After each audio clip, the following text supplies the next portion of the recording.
I live my life a quarter mile at a time.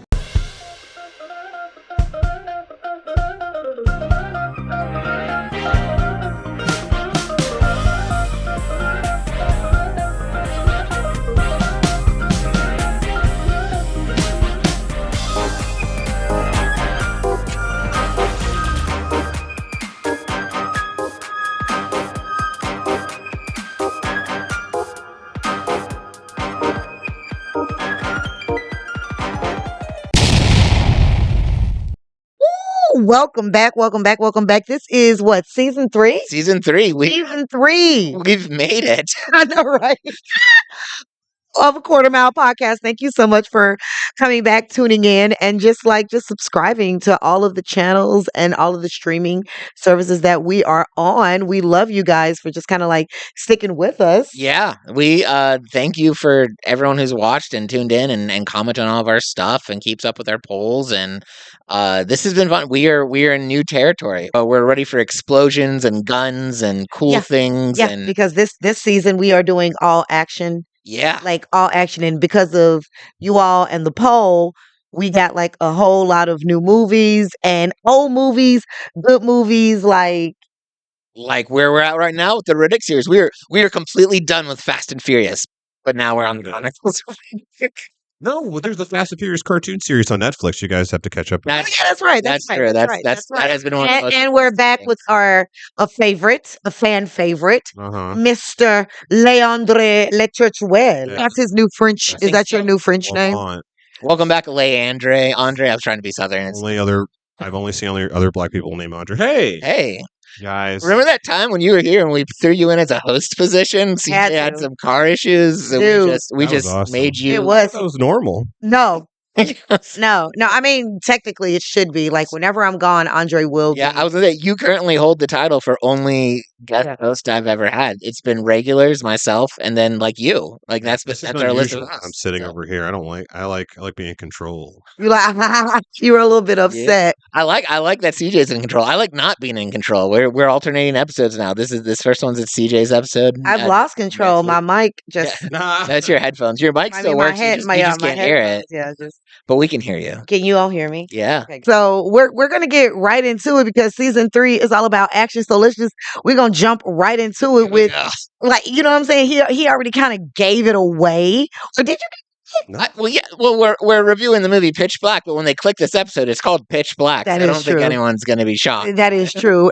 I know we got to get rolling, but real quick, you've been just doing it. I just got done doing the Apollo, and I just got through doing Apollo. I did Apollo last week. Did you get the Sandman? What happened? No. So the Apollo Theater in itself is being renovated. The whole theater is being renovated. So where I was upstairs in the Victorian, the big room in the Victorian. Fancy. Yeah, it's like 2 new rooms that the Apollo has, because the Grand Theater is where you rub the log and all that is being. So I didn't know you rub log. Yeah, so when I was 15 and I got to go up there to New York, I was able to go to the Apollo and rub the log and do all that fun stuff. And this was kind of like a full circle moment for me. Yeah. Because this time I was actually up there and I was on stage to do comedy. And you were on the news earlier. I was on the news today. I was on WSMV for Today in Nashville. So that was fun. So shouts out to Today in Nashville. A couple weeks ago, I was in Niles, Michigan. Nice. The Underground Laughs Comedy Club in Niles, Michigan. Food like up there. Really good, but it was like Southern food, but with like Midwestern accents. Like, it tastes like. Well, I mean, literally, I was there over Easter, and like there was a big Easter brunch on the Sunday before we left to come back. And I had a good like, Easter. They had like all. I mean, it was lots of. I mean, heavy Southern food, but then the people talking to you had Midwestern. Oh, I see what you're saying. So, yeah. I went Easter egg hunting. Was that what you were on the news for? No. I was on the news for comedy, but me and my friends, I went to 2 Easter egg hunts, and then my friend's mom did a Easter egg hunt for us. So we hunted. What was it, like an adult Easter egg hunt? Absolutely. Can't find them eggs. Yeah. When you open it, Absolutely. it's like like a It was diamond ring candy, or something. and then it was candy, and then we hunted candy and liquor. I love that. Yeah, Yeah. little mini liquor I was bottles. gonna say an adult Easter egg hunt could get fun. Oh yeah, and I then think every time you open an egg, it's a gift card. yeah. Well, the golden prize was a gift card. Yeah. Golden spot gift card, and the guy won that. One of my friend's boyfriends. He was like, I was like, bullshit. Yeah, that is bullshit. That's bullshit. Adult Easter egg is like you get gold, but you Yes. have to dig. You have to like climb I agree. someone's house. You have to Wait. really. Say shingles? You're not. Yeah. You're not getting on my finding shingles. stuff I put away. You're not getting on my shingles. If you can't find it, it's mine. You're not getting on my shingles. I just got my shingles done. Speaking of shingles, I'm excited. That has nothing to do with anything, but Our sponsor today. I get to eat my Twix. We've been holding this for like how long? Oh, well, months. It was Lent.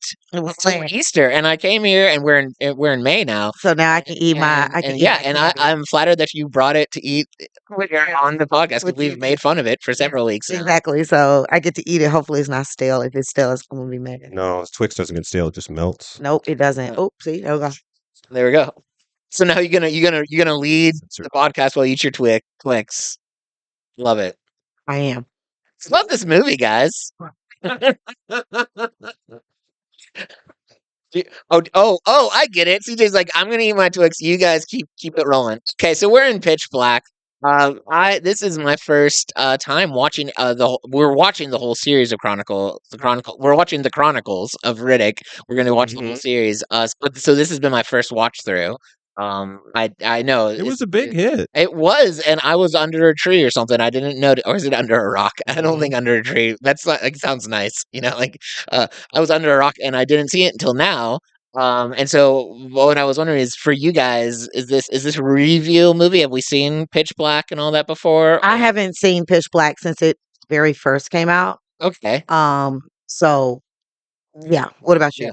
Because of Chronicles of Red Butcher Bay, I've watched this movie like 20 times with the director's commentary, with Spanish on, with like I love that. Love it.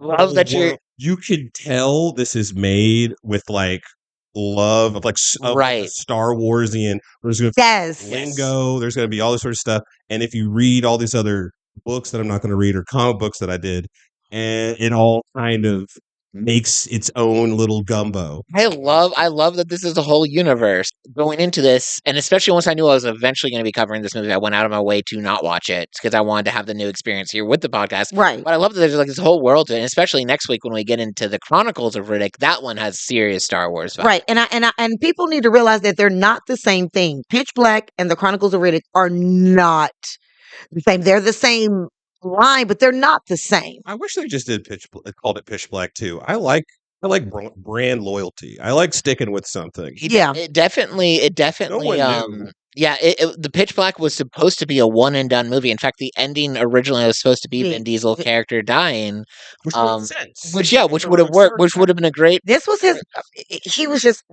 breakout movie. Yeah, was it this? This was Boiler Room. Are you sure this wasn't it? He wasn't like. And he also did Saving Private Ryan. Was that after this or but before that this? wasn't. He was also. This movie solidified background. Yeah, this was who I think solidified who Vin Diesel was. So, and one thing I liked about this movie, this sounds mean when I say it, but when it comes to acting, you could see him trying. And what I mean is actually acting. So, before this, anything Vin Diesel I've seen is like the latest Fast and Furious, is where I feel like he's just grunting and plots happening around him. Yeah. And I will say, going into the later, at least in the next movie, next week, we'll talk more about it. We got a little bit less Vin Diesel acting, but this one I really felt like it was like he was earning the fact that this was his breakout. Absolutely, I totally agree with that. Like from as soon as he got on stage, yeah. As soon as he got on screen with his with his eyes, his ring light eyes. I don't care what anybody says. Did you see he's covered, bandaged up? That's what I'm saying. Like, you don't even feel. Yeah. Did you know when this movie came out, for a while, they had like special brand contacts that were like supposed to make your eyes look like that? Like it hit the markets. Like you could watch, I did not. You could go watch Pitch Black and then go buy some matching contacts. Nice. Let's get into this overview. So it says, and I personally like this. It's Pitch Black, or how not to pick a vacation spot. How do you feel about that? Yeah. How not to pick a vacation spot. What an awful planet. They could have crash landed on literally anything better. But you know what? This is not a good. So a spaceship full of the worst luck ever full of the worst luck ever crash lands on a planet that looks like Australia. If you turn up the heat and forgot the sunscreen, am I?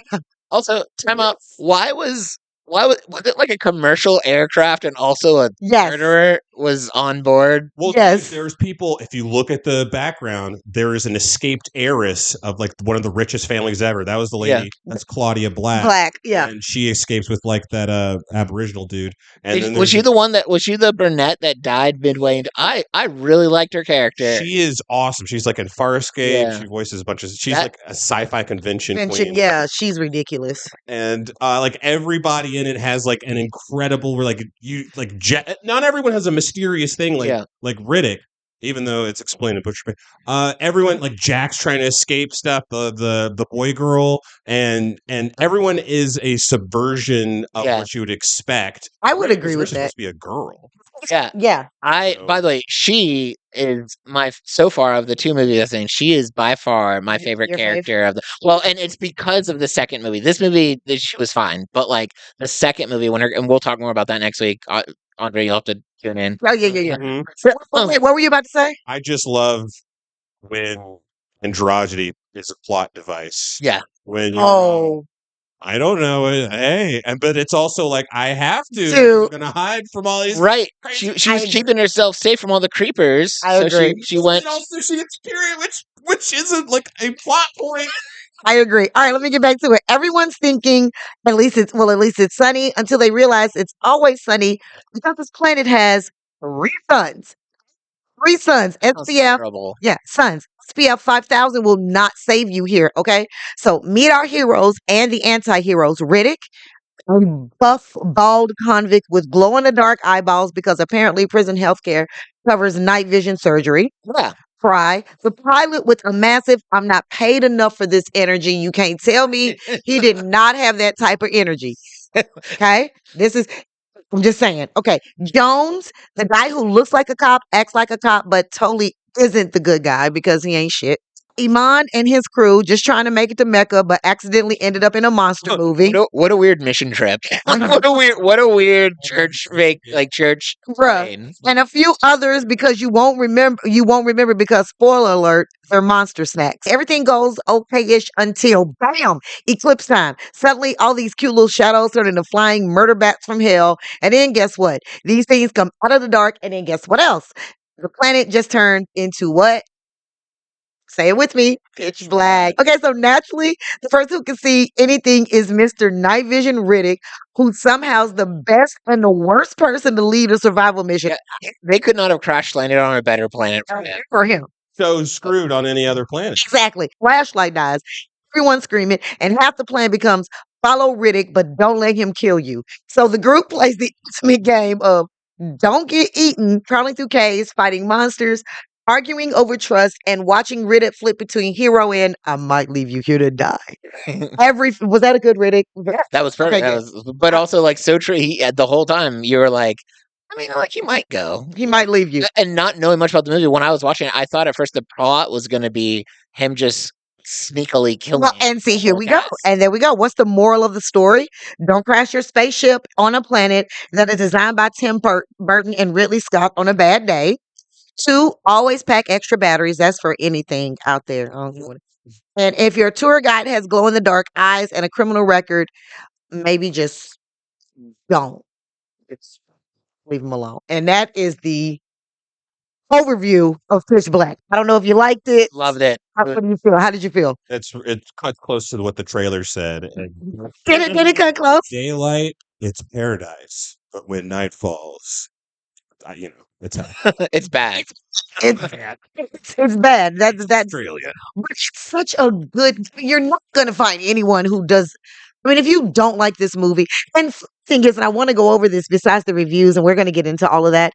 I look for kids that actually watched this. I wanted to see how kids felt about this movie. Like, I was like, kids, it's an adventure movie. I just want to Rated see. R. Yeah, and it's rated R, but I wanted to see But the kids are watching it. I just wanted to see what kids 15 and under said, and I actually found some reviews, and we're gonna go over that Yeah. in just a Good. second. So I thought that would be fun to look at. So Andre, what did you think? Talk to me. I showed this to my family and they did not like it. What? Well, it was like during a family reunion, and I was like, "This is awesome." You guys should What a watch weird this. movie to It's like, show at a family reunion. not everyone has their eyes in, and not everyone is can see what's going on or on board with like who is what, and this is science fiction. This is Western. So maybe I picked the wrong time to do it, is all. But I think the special features changes everything. Exactly. I Do you? when you watch the movie. Wait, you said you love what? He loves John. John. Glad he died the way he died. Yeah, that was a cool scene. He dies like a movie. He dies like a movie bad guy if you do bad things. But in special features, you get this. It's like you learn like he's in love with chasing Riddick. He has fun with this. I think he's infatuated. Well, he's chasing a high. It's a different high. I mean, that's it. That was the big part of his character, was he's a drug addict. They have this relationship that you can't really. It's like work relationship, but also we want to kill each other, but also like we're kind of respect and like I don't know. He thinks he could take him, which is just like Rick's like playing with him. Yeah, it's a big brother thing almost. It's such a. Would you call it a big brother thing, or would you call it a? I wouldn't call it a big brother. I would call it a frenemy. Yeah. Similar situation to like Stockholm Syndrome, where you've been chasing this person for so long, where you two develop a weird relationship. Right, yeah. Just like I picture Catch Me If You Can with Leonardo DiCaprio, how they built a relationship. But the thing is, you sent me the extra footage where you could. He didn't send it to me. He's been lighting my phone up with all kinds of good content. Oh, it's like that. But he has a bunch of different. You can go if you went on like the DVD or whatever. You could go and click on the different like message logs from this character John or whatever, and it's all about him tracking Riddick. The idea is this is before the movie, before this is how he caught Riddick. And what's really interesting is because, like you're saying, he's got this weird infatuation of the pacing Riddick. So all these messages at first are like pacing him through they are really deep into it. But then the message where he gets them, it's just I got him. Because he's like doing these messages like as he's about to fall asleep, and then the day he got him, was like he had to cut through. Like had to hold a gun to a kid's head and stuff. It was a big day. And by the time he like gets down, he's like, I'm just gonna. I got it. It's a good job. I'll explain later tomorrow. So here's my favorite thing about those two guys, and it's something. It's kind of Fast and Furious trivia, but it's back from Too Fast, Too Furious, which that actor who played John was also the Cole Hauser. Yeah, that's his name. He was the lead villain for Too Fast, Too Furious, right? And he was a great villain in that too. Yeah. And I don't know if you're listening to this. Help me if this is false. Comment and rage and all that stuff, but this is something I read back when we were looking up at Too Fast, Too Furious. So Vin Diesel and Cole Hauser did not get along in that movie. Really? Yeah, they did not. And so when they called Vin Diesel to try to get him to come back for Too Fast, Too Furious, he said no originally because I think he was filming the next Riddick movie. And so what they did was they brought Cole Hauser in.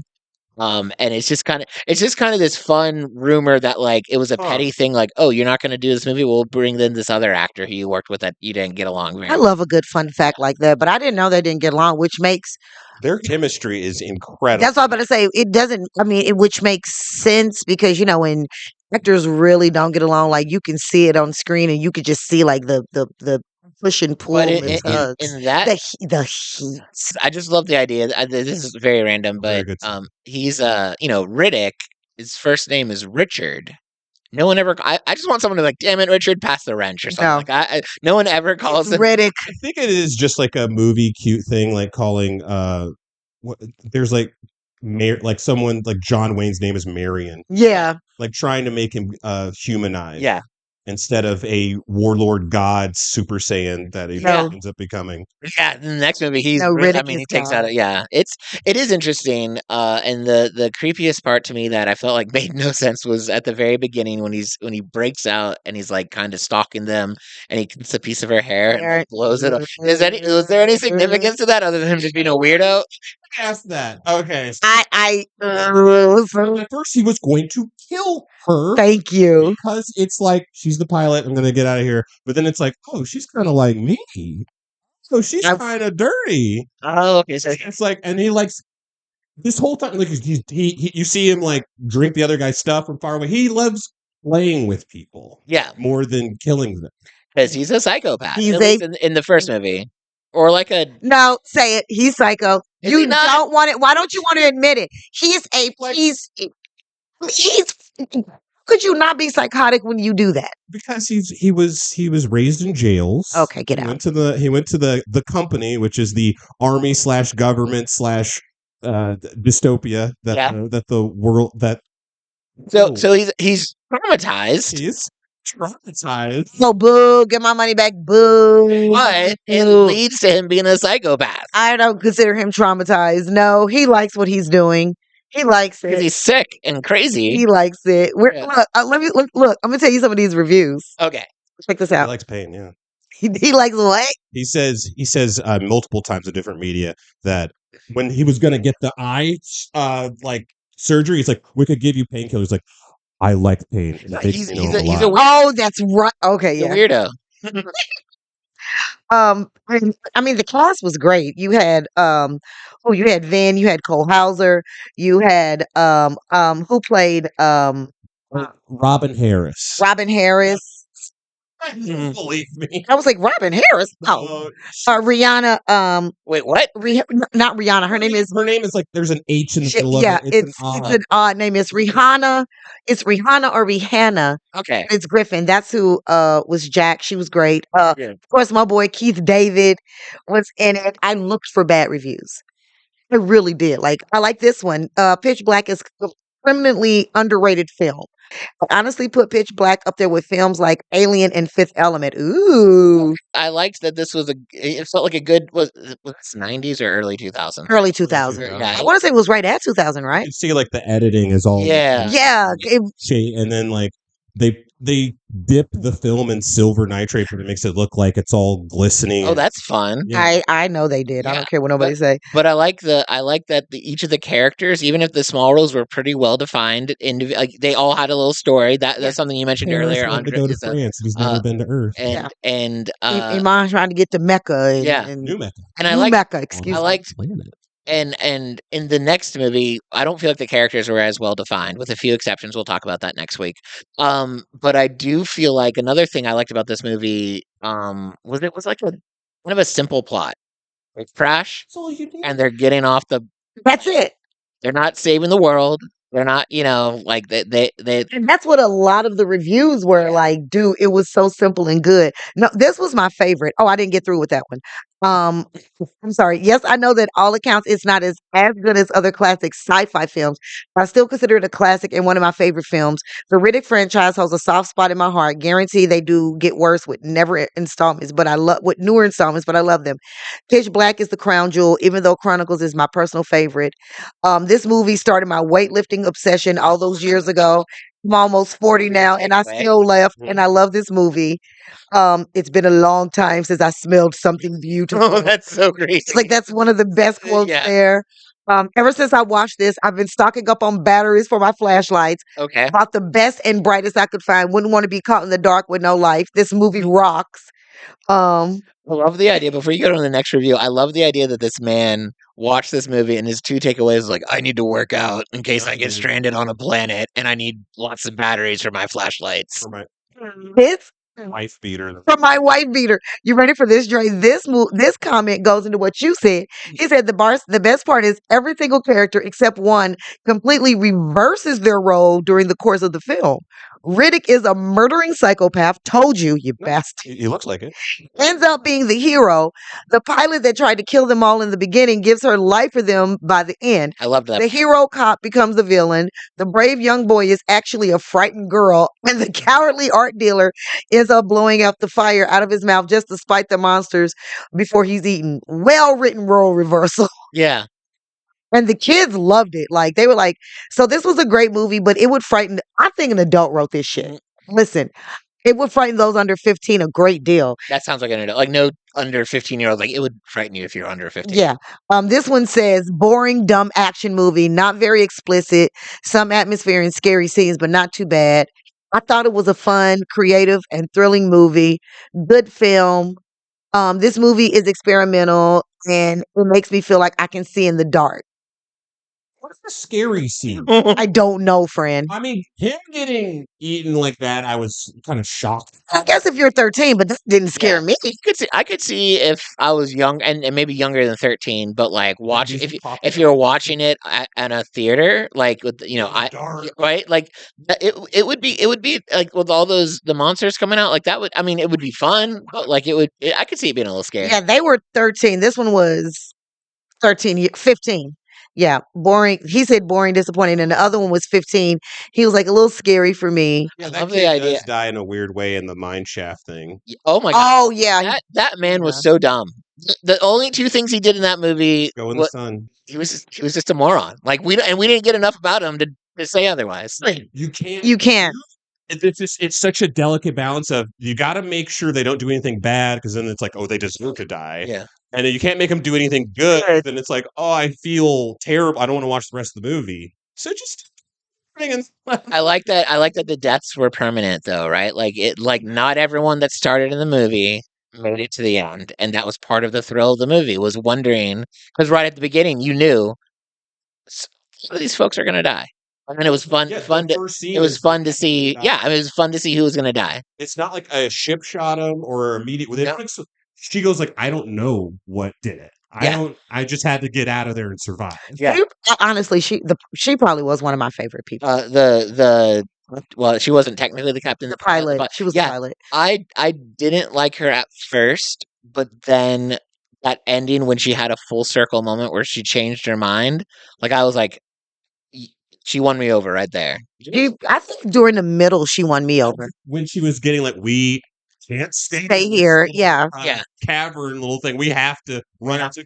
Oh my god! It's like, how much do you weigh, dude? Yeah. 79 kilos. It was like she was using her brain right there. She was like, you know what? No. I need you to listen to me, and I need you to listen to me now. Right.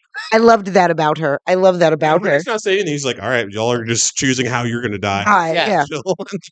No, I loved that. I really did love that about her. And that goes to tell you about like how well written this movie and script is because they successfully wrote a character that we started off not liking. She was literally choosing who was going to die. Like, she was trying to kill yeah. And then in the middle, like you said, because of the plot and character development, you end up being like, "Oh no, she's." Because I remember, I take notes when I watch these movies, and and at the time I was kind of thinking she was going to be the main character or whatever. So I was like, I don't like her. Like I don't, and that's a big thing for me is when I like the main character. And then later though, she wins you over. She did. She was the main character. I mean, she changes the most. I would say she would be the main character. Besides Riddick, I mean, besides she is the main character in that movie. I think now when people put it as part of the trilogy, they focus on Riddick because that's what they decided to change the script. They were going to kill him off at the end, but then they're like, just like with Tokyo Drift, they was like, let's leave an opening, to see if there's a possible sequel, and so they kept him alive. It would be interesting though if this was like a standalone movie, right? Like if he had died then and there and nothing ever happened. His last line is that Riddick is dead on that planet. Did he say? Oh, he did. It's supposed to be, I'm moving on. You're my family now. He did say that. I was like, family.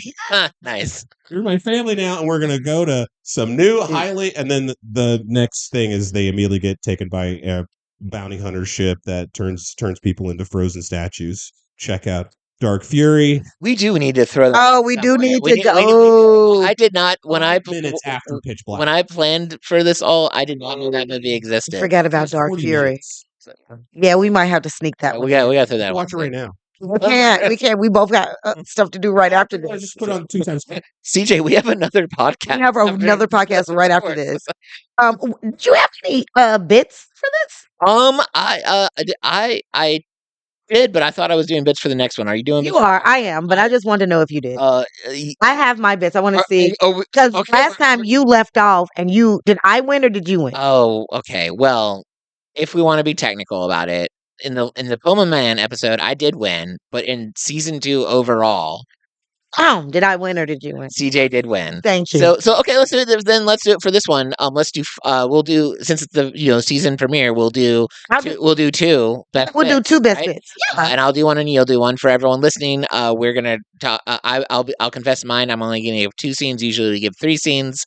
And I'll give 2 scenes. And whoever's not picking the scenes, the other people pick which one they think is the person's quote unquote best bit, and we tell you what the qualifications are. So I'll go first. So these are the 2 weirdest, creepiest scenes in the movie Pitch Black, in my opinion. Okay. One we've already talked about was when he was sniffing the woman's hair. And then so there's that one, and then the second one is when you see John. Was his name John? John's. When you see him injecting the stuff in his eye, which by the way, that was an actor choice. He said if he's really an addict, this is how he would do it. He added that to the script, which is pretty cool. Anyway, so those are the 2 scenes: the drug in your eye and the sniffing the hair. For you, okay, I'll let you go first because you're the guest. Supposed to guess what he would throw up at? Yeah, so and so I'm yes. Yeah, you're currently for this one you're guessing what I thought was like the ickiest, the weirdest, the grossest. Probably the sniffing the hair because you already mentioned it. Ooh, okay. I'm going with the eye. You going with the eye? Yeah, even though he mentioned the hair. It was sniffing the hair. So the eye is just so. But so technically, we both would get a point for that. But we're gonna say it washes because it's even. It was even. Okay. So now it's your turn.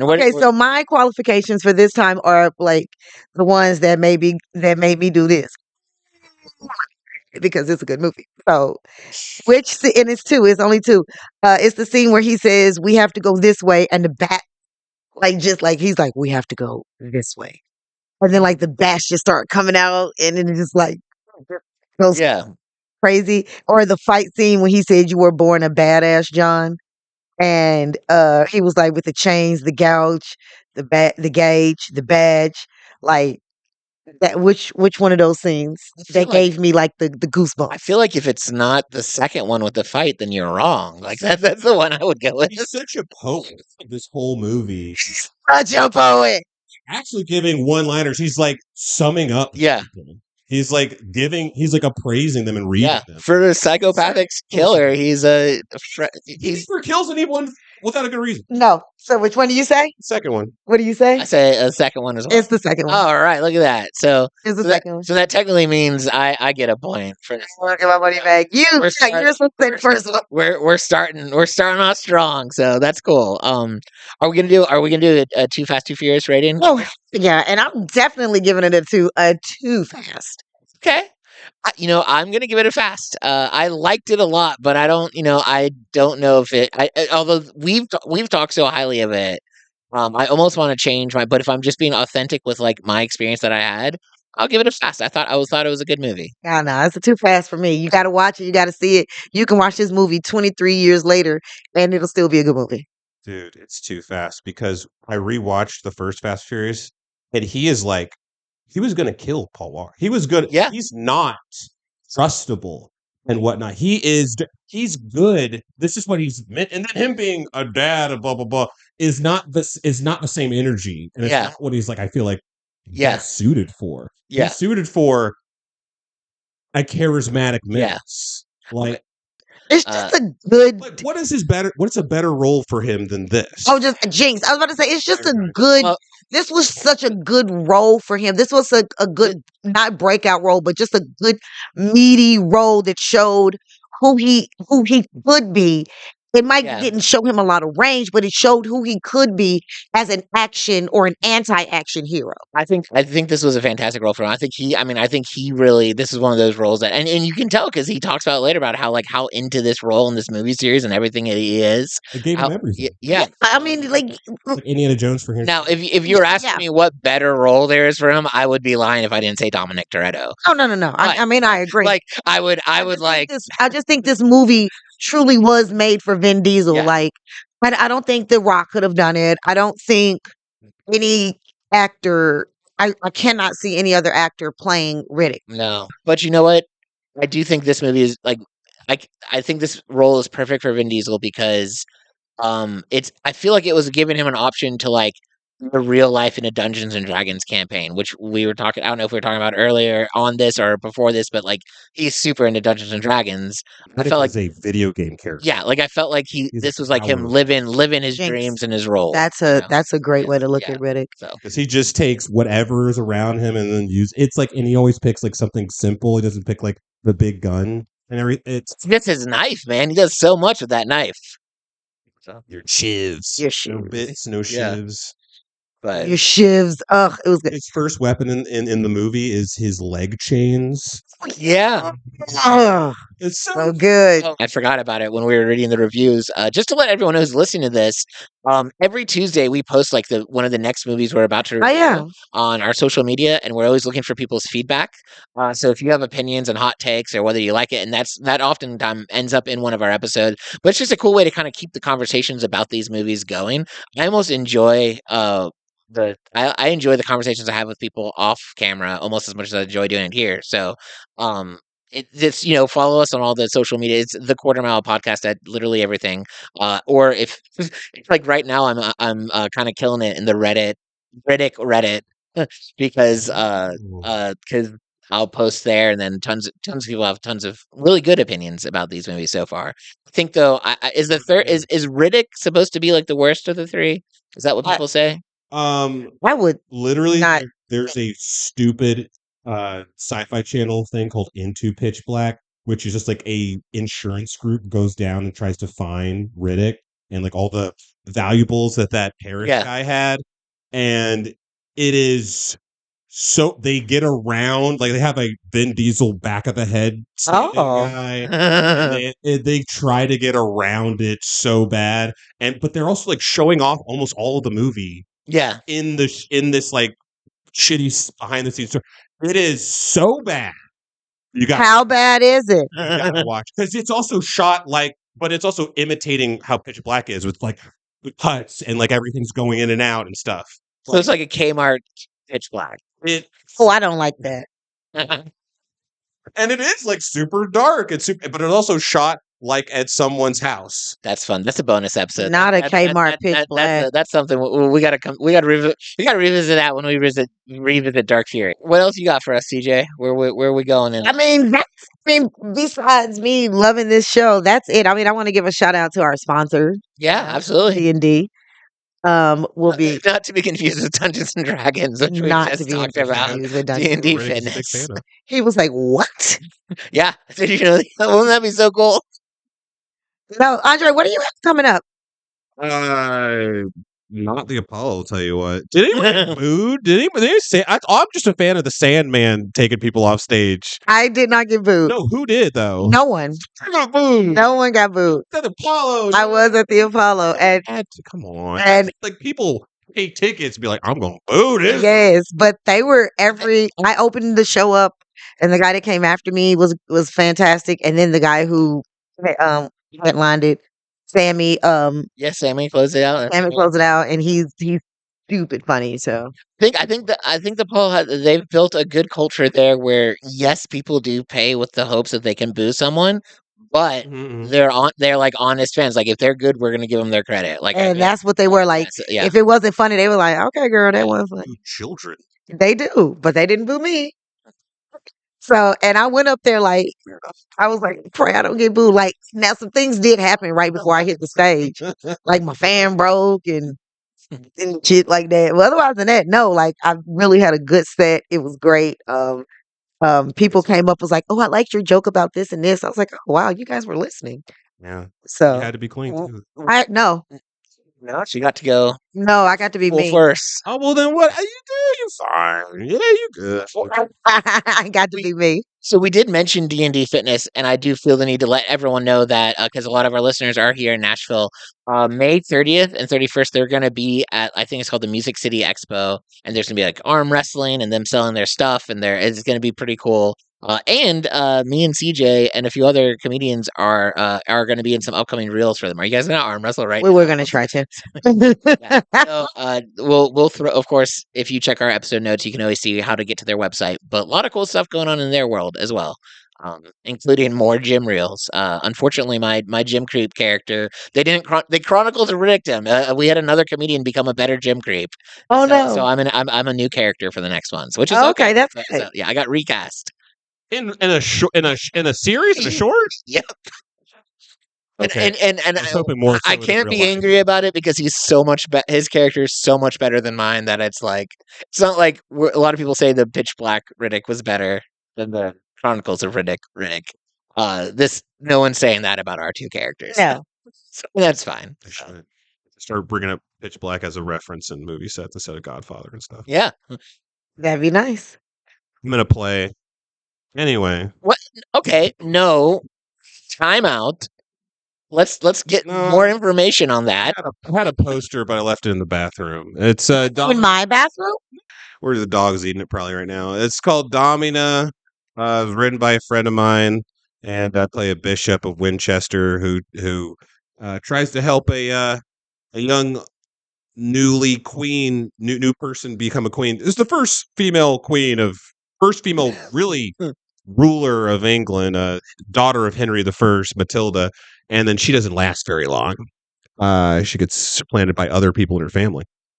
But it's going to happen in like 3 days. You're not going to. Oh, yeah. There's no way you're going to find this. Step one, build a time machine and then go back in time and go see Andre's play. Absolutely no way you're going to find this. Woodmont Hills Church. Y'all are busy. This weekend's Mother's Day. You're not. Yeah. Come on. Oh yeah, that's right. Happy Mother's Day to any moms listening to this. If my mom's not listening to this. Happy Mommy's Day. I'm not a mommy, but happy Mommy's Day. Andre, you were amazing. Thank you, dude. Are you going to come back? Yeah, after playing Butcher Bay again, even though you can't physically buy it anywhere. Maybe we need to figure out how to throw in some of these other Riddick things in our podcast, and then maybe we'll bring you back for one. Play the audiobook of it. And then you'll come. Him talking to mate, like that's why I like the video game so much. Just Vin Diesel just talking to you just sounds like devil and God it mix. What are those? What are those called? Is there a thing? Deities? Yeah. Demigods? No, they're not demigods. God is like a full god. They're both gods. And then the devil is like an angel. We will see you coming up. We're let me see. We got what Chronicles. We got our next podcast coming out. Chronicles of Riddick. Who's going to be on that one? Britt Barnett, who I don't know if it's his first time here. He's a newer comedian. He's just a cool guy, so I'm excited to have him here. Okay, yeah. Speaking of new podcasts, I'm sorry, I forgot this.